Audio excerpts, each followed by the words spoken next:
kid, me and my family were driving in the car. The sun was shining bright, and at the beach we arrived.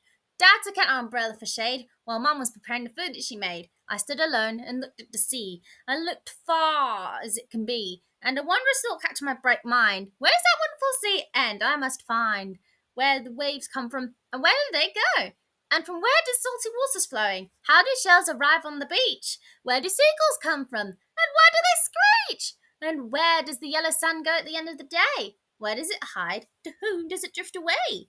Even when I looked as hard as I can, I saw nothing unusual, even though I thought that I should. Just blue without the end, both the sky and the sea, and the seagulls flying high. Careless and free, I tried really hard. But to my dismay, the soaring blue waves were in my way. What will I do? Thought myself, grieve. How will I find out? Was it the end of the sea? But as always, I thought of a brilliant plan. Not simply, of course, that I began. I started gathering a good pile of sand. It was better than gathering with my 2 hands.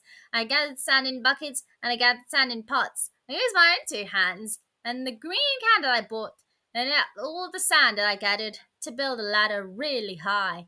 A ladder made of sand that almost reaches the sky, and when work is finally completed as I had planned, I climbed up the ladder made out of sand.